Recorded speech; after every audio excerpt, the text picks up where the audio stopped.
Loom Knitting 101, How to Knit the Transfer Bind Off for the Loom. For today's tutorial, you will need a knitting loom. Today we will be using the Kiss regular gauge knitting loom with one spacer in between the pins and the pegs, your knitting tools, and a ball of yarn. Today we will be using Manos Wool Classica 100% hand spun wool in the color granite. Once you've come to the end of your project, you'll probably want to take your project off of your loom. This is referred to as binding off, and there are multiple ways to do so, but the most simple version is the transfer bind off, which is what we're going to cover in today's tutorial.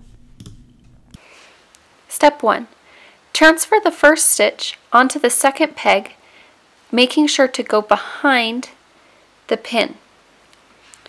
Step 2. Wrap as normal, bringing your yarn around and the front. Step 3. Knit off. You'll need to knit both of the bottom stitches off so that there's only one stitch still on the loom. Step 4. I like to pull the yarn in the back to straighten it out a little bit and to give it a little bit more slack so that it's not so tight going across. Step 5. Take the new stitch and transfer it to the next peg, making sure to go behind the pin again. Step 6. Bring the yarn around and in front as normal. Step 7. Knit off.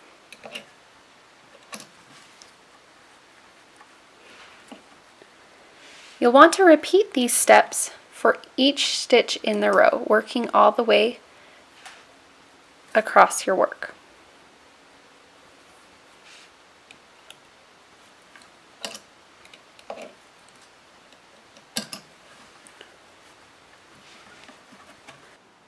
To finish binding off, once you come to the last two stitches, you'll want to cut your working yarn, leaving you about 6 to 8 inches on the end. Then you will transfer the stitch just like normal. Bring your working yarn around the front and knit it off so that you only have one remaining stitch on the last peg. Then you will slide the last peg off your work and bring,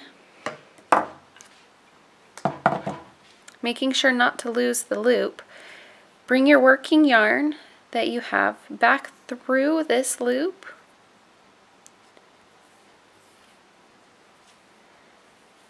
and then pull it tight. And then you can thread the remainder of this working yarn back through your work to cover it up.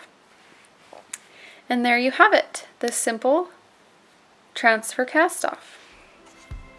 Want more loom knitting tutorials? Don't forget to subscribe to our channel and follow our blog at vintagestorehouse.com to get new videos and posts sent right to your inbox.